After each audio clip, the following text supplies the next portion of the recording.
El Tribunal Supremo de Justicia de Venezuela desestimó el miércoles un recurso que impugnaba el nombramiento de 33 de sus magistrados presentado por la fiscal general Luisa Ortega.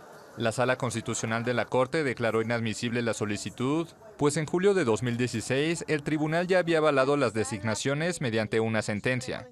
La fiscal denunció el lunes la parcialidad de los magistrados al presentar la impugnación y los acusó de acelerar la crisis venezolana en medio de protestas que dejan 70 muertos desde el 1 de abril.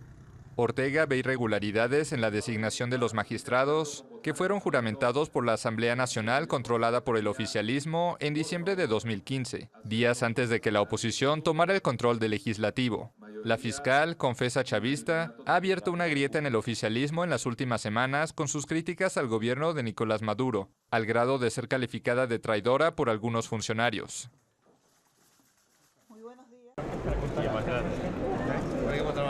La Organización de Estados Americanos analizará la situación de Venezuela en una segunda reunión de cancilleres el 19 de junio en Cancún, México. Así lo dio a conocer el miércoles el jefe de la diplomacia de Guatemala, Carlos Raúl Morales. La cita será previa a la inauguración formal de la Asamblea General del organismo regional. Morales presidirá la nueva reunión que se efectuará luego de que el pasado 31 de mayo en Washington se suspendiera la primera por falta de consenso. En esa ocasión, los ministros y representantes de los países miembros de la OEA no lograron aprobar ninguno de los proyectos sobre la mesa.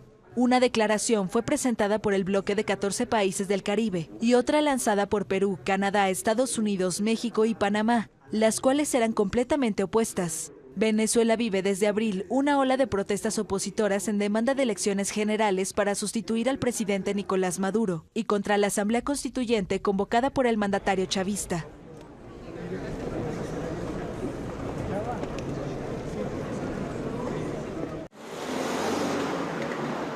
Los bomberos buscaban el jueves víctimas del incendio en una torre de viviendas sociales en Londres que dejó al menos 17 muertos. Creemos que el número lamentablemente aumentará. Según mis colegas del Servicio de Salud, todavía hay un número de personas que reciben tratamiento en el hospital. Hay 37 personas recibiendo tratamiento y 17 siguen en condición crítica. La comandante de los bomberos de Londres dijo que llevará semanas inspeccionar todo el edificio, ya que hay partes que no son seguras, y agregó que sería un milagro que quedara alguien vivo. La primera ministra Theresa May visitó el lugar, y la reina Isabel II publicó un comunicado en el que expresa sus condolencias. Unas 800 personas vivían en el edificio, en su mayoría inmigrantes muy humildes. El fuego obligó a los vecinos a huir por la única escalera, saltar por las ventanas o incluso lanzar a sus hijos por ellas para alejarlos de las llamas. Habían recibido la instrucción de quedarse en sus casas y bloquear el humo con toallas, pero los bomberos no pudieron llegar hasta lo más alto. La velocidad a la que se propagó el fuego ha sido relacionada con un revestimiento instalado en una renovación en 2016 y que pudo haber actuado como una chimenea.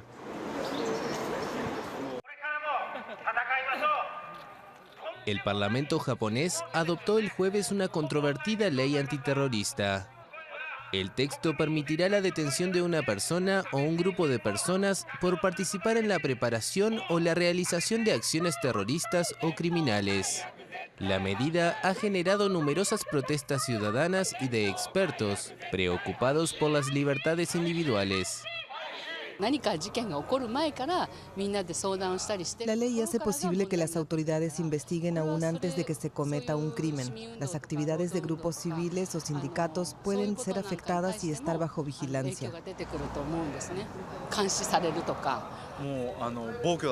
Es escandaloso, es como un golpe. Los procedimientos del comité fueron omitidos y la coalición gobernante arregló el proyecto de ley en la Cámara Alta. Es absolutamente inaceptable. El gobierno justifica la nueva ley por cuestiones de seguridad ante la inminencia de los Juegos Olímpicos de 2020 en Tokio. La última versión del proyecto, rechazado en varias oportunidades, reduce de 600 a 270 los delitos contemplados.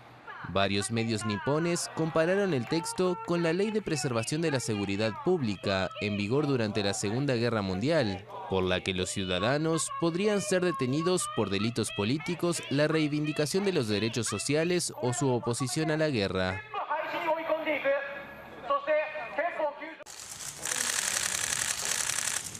El primer ministro de Portugal, Antonio Costa, de visita oficial en Chile, ofreció a su país como puerta de entrada para las mercancías chilenas a Europa y África. Además, pidió estrechar el vínculo comercial bilateral ante el empresariado chileno.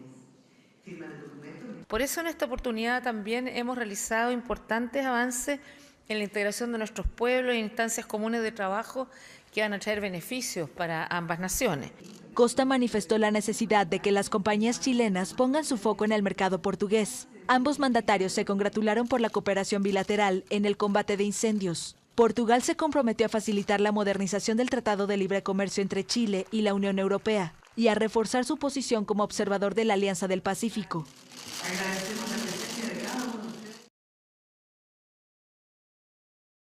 Las autoridades estadounidenses identificaron a James T. Hodgkinson como el atacante que abrió fuego el miércoles contra legisladores republicanos, mientras practicaban para un partido benéfico de béisbol en Virginia. El agresor de 66 años fue abatido por la policía e hirió a 5 personas. Escuché como 30 disparos viniendo por este lado, y después se calmó, pero definitivamente fueron 30. Hodgkinson, originario de Illinois, no había mostrado extremismo violento, pero según la prensa local tuvo una serie de enfrentamientos con la policía. El atacante era un ferviente admirador del senador demócrata Bernie Sanders y un fuerte crítico del presidente Donald Trump.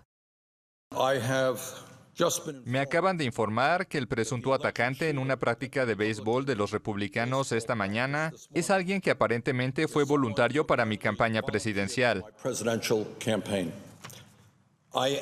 Me enferma este despreciable acto. Entre los heridos del tiroteo se encuentra Steve Scalise, jefe de la bancada republicana en la Cámara de Representantes. El legislador fue sometido a una intervención quirúrgica y se encuentra en estado crítico, según informó el hospital donde es atendido.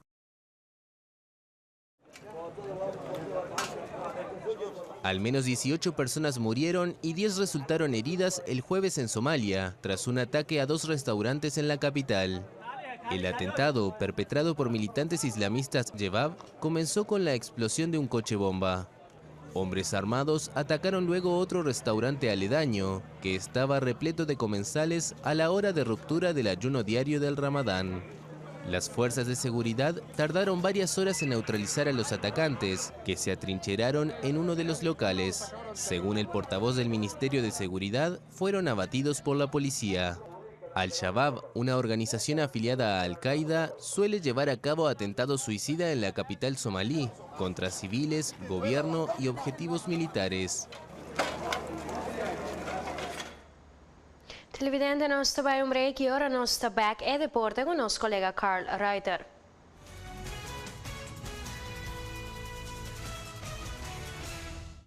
Diamonds Craft, situado na banda de super